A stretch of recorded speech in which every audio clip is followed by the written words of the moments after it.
Merhaba teknoloji severler, Teknozekaimize tekrardan hoş geldiniz. Bugün yine çok önemli bir hususu gündeme alacağız. Bir mesajla insanların hayatlarının nasıl pazarlandığını, ölüm emrinin nasıl verildiğini, değil mi hocam? Evet. Neler duyacağız artık hocam? Evet, aynen öyle. Biz nereye gidiyor bu dünya? Evet. Nereye gidiyor? Evet, dünya hiç iyi bir noktaya gelmiyor. İnternet çıktı, mertlik bozuldu diyorlar ya. Mertlik gerçekten değil hocam, mertliğin M'si bile kalmadı. Hiçbir şey kalmadı. Evet. Hocam bir mesajla gerçekten ölüm emri mi veriliyor? Bu neyin nesidir? Evet. Özellikle bu son dönemlerde kıymetli izleyicilerimiz de biliyorsun işte duymuşlardır. Casper'lar var, Dalton'lar var, çeteler var. Mesela işte bunların belli suçlar işlediği, illegal işlemler yapıldığını duymuştuk. Haberlerde de biliyorsunuz gündeme gelmişti ve maalesef artık bu durum Telegram'da tamamen karşımıza çıkmaya başladı. Yani şu anda bir sanal çete ve evet. Sanal çete, sanal mafya var. Mafya. Sanal mafya var. Eskiden bilirdin İsmail. Yeraltı dünyası derdin. Evet evet. Şimdi Giderdin. dijital dünya. Evet, dijital mafya dünyası. Aynen. Dijital mafya var. Burada diyor ki mesela İsmail, işte Adana'da işte dükkan basılacak. İşte şu mevkiye gelecek arkadaşların şu kadar para alacağını söyleyelim. Hemen bir an önce gelin diyorlar. Hocam bu nereden yapılıyor? Evet. Telegram'dan. Telegram gruplarından. Evet. Telegram grupları var. Tamam. Bunlar bazıları kapalı gruplar, bazıları da gizli gruplar. Önce bunlar işte çocukları oyunlarda ikna ediyorlar. Sosyal medyada ikna ediyorlar. Daha sonra Telegram gruplarına katıyorlar. Tamam. Parayla, işte dediğim gibi eğlenceyle bir şekilde zihinlerini manipüle ediyorlar. Daha sonra aynen işte gideceğiz, bugün baskın yapacağız. Adam kaçıracağız. İşte alıkoyacağız. Bunun bedeli de şu kadardır. Gelecek arkadaşlar lütfen bize yazsınlar. Bildiğin hani gelirsin de eskiden vardı ya, insan seçerdin işte böyle amele pazarları vardı yani hani böyle. Sen al götürürlerdi. Bugün de aynı o şekilde İsmail. Yani dijital ortamda bir adam toplayıp ve bunu gerçekten gerçek hayatta. Evet, gerçek hayatta bildiğin baskın yapacağız. Telegram aynen üzerinden. Rus menşeli bir uygulama, biliyorsun Telegram. Evet. Durov var zaten, geliştiricisi de oluşturucusu da bu. Niye? Çünkü dediğim gibi arkada iz bırakmıyorsun. Kim olduğunu bilmiyorsun. Anonim halindesin. Dolayısıyla her şeyi yazabiliyorlar. Çocuklar, gençler maalesef buralarda çok ciddi tehdit ve şantajlarla karşı karşıya kalabiliyorlar. Yani kendi yaşıtlarına da yapıyorlar. Bazen mesela şantajla o çetenin üyesi haline getiriyorlar İsmail. Bunu da söylüyorum. Tuzak kuruyorlar. Oyunlarda tuzak kuruyorlar. Discord'da da aynı durum söz konusu. Bir Discord biliyorsun bir dönem BTK tarafından da erişim engeli almıştı. Orada da mesela biliyorsun gizli gruplar var. Zaten her şey gizli gruplarda dönüyor. Hocam, tetikçi pazarın genel işleyişinden biraz özetlesek nasıl bu işliyor? Şöyle söyleyeyim. Yani bütün aileler bilsin diye, bilmeyenler bilsin diye. Evet. Ben çok görüyorum bunu. Yani son dönemlerde şey de olmuştu. Hatta bu konusu gündeme geldiğinde, bu Ahmet Minguzzi cinayeti de gündeme geldiğinde bunun aynı durumla olası olabileceği konusunda da biliyorsun belli iddialar gündeme gelmişti. Hani bu çeteleşme, siber ortamda, sanal ortamda çeteleşme biliyorsun o ciddi bir riski bünyesinde barındırıyor. Oyunlarda, sosyal medyada, işte forumlarda, işte dediğim gibi chat odalarında çocukları önce ikna etmek gerekiyor. İşte diyor ki sana kredi vereceğim, şunu yapacağım, bunu yapacağım. Aa sen şurada mı oturuyorsun? Aa ben de burada oturuyorum. Aa şu iş var, aa bu iş var. Ne yapıyorlar İsmail? Onlarla tanıştıktan sonra kişisel verilerini, bilgilerini ele geçiriyorlar. Zaten bunlar biliyorsun internet ortamında ücreti mukabilinde satılıyor. Ücreti mukabilinde satıldığı için geliyor. İsmail Keklik, adı şu, soyadı bu. Tamam, o zaman ben bunu rahatlıkla tuzağa düşürebilirim. Senin bilgilerin bunlar, ya bize katılırsın ya da öldürürüz seni. Bu sefer ne oluyor? Mecburen çocuk da o sistemin içerisine dahil olmaya başlıyor. Para geliyor, ün geliyor, insanlar onlardan bahsetmeye başlıyor. Gruplarda bunları paylaşıyorlar. Haberlerde çıktığında ne güzel bak bizlerden bahsediyorlar diyorlar. Bunu bir ün, bunu bir şöhret algısıyla yapıyorlar, gerçekleştiriyorlar. Yani gerçekten gerçek mafyaların övündüğü gibi. Tabii o mafya dizilerinde bence çok etkisi oldu.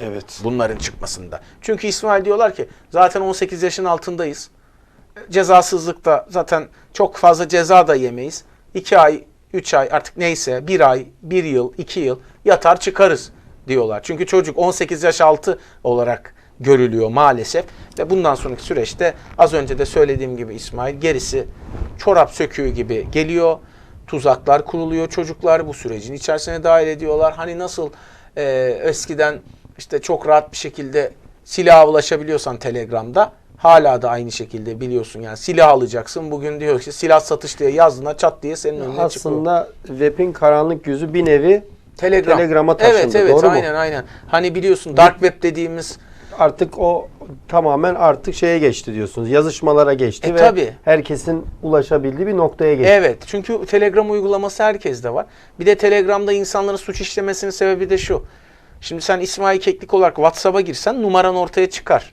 Hangi numaradan gizlendiği yazdığın için ortaya zaten çıkar. yine bir Telegram'da dark gizleniyorsun. web gibi olmuş evet, oluyor çünkü yani. zaten hani orada da Tor dediğimiz tarayıcıyla giriyorsun ve anonim kalıyorsun ya. Evet. Telegram'da da zaten böyle bir durum söz konusu oluyor. O yüzden yani Telegram'ın burada suçun merkezi haline gelmesinin en büyük etmeni de o anonim ve cezasızlık algısı. Belki de bu tür şeyler için kurgulandı. Ben öyle olduğunu düşünüyorum. Yani Bir gizlenmek ve saklanmak amacıyla. Bir insan niye kendini saklamak Niye gizlemek istesin? Biliyorsun bu son dönemlerde hani X platformu da hesap bilgilerinin hangi lokasyondan olduğunu açtı, biliyorsun yani. Evet. Hani insanlar korkmaya başladılar. Ya İsmail korkmaz, Murat korkmaz. Niye korkmayız? Çünkü ne yaptığımız, ne ettiğimiz belli. Hocam, abdestimizden şüphemiz yok ki Namazdan olsun. Ama şimdi ben bakıyorum işte terör örgütleri hemen ya işte bu özellik niye geldi, böyle şeffaflık mı olur, bunlar kişisel veridir diyor. Niye sen korkuyorsun, niye sen çekiniyorsun? Demek ki sen ortaya çıkmak istemiyorsun. Evet. Ortaya çıkmak istemeden sen bir şeyleri yapıp manipüle etmek istiyorsun toplumu. Aynen öyle. O yüzden risk Peki bu. hocam, gerçek tetikçiler burada reklam mı veriyor? Evet. Diyor ki İsmail, adam yaralama 5.000 lira. İşte adam kaçırma Yani 500.000 lira. Bunu yapan tetikçi Evet. alenen reklam Evet veriyor. evet İsmail. Gruba giriyorsun. Gruba girdikten sonra diyor ki işte ayağı sıkma 500 lira. 500.000 lira. Efendim adam öldürme 7,5 milyon lira. Böyle bildiğin şeyler var. Dükkan basma 1 milyon lira. Bunları yazmışlar İsmail işte. Yani menüsü var orada. Menü var. Bir tarife var. Fiyat tarifesi var. Restorana gidersin de şunu alayım deyip de en son kasaya gittiğinde hesap ödenir ya. Burada da aynı durum. Dükkan basma, adam yaralama, adam kaçırma, gasp, kapkaç, hırsızlık. Bunların hepsi bildiğin listeye gelmiş ve bunu üzülerek söylemek gerekir ki Telegram'dan yapıyorlar ve çocukları bu suça da tamamen alet etmiş durumlar. Çocuk çetelerle şu an karşı karşıyayız ve bunlar okullara da sirayet ettiler. Okullarda da maalesef bunları görüyoruz. Sınıftan biri çıkıyor. Son dönemlerde görmüyor musun? Akran zorbalığı artmaya başladı.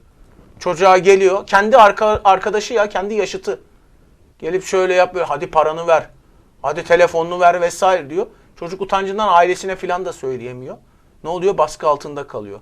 Akran zorbalığı çok ciddi bir sorun. Çok ciddi bir problem. Ve çocukların küçüklüğünde travma oluşturuyor. Gelecek hayatlarını çok olumsuz bir şekilde etkiliyor İsmail. Diziler, filmler, dijital platformlardaki filmler, diziler. Onlarda zaten hep bunları görüyorsun ya. Onlar da hep bunu izliyorlar. Sosyal medyada da bunlar öne çıkıyor. O yüzden şu an tamamen Telegram tetikçi pazarı haline gelmiyor. O yüzden ben diyorum buradan aileler bizi izlesinler.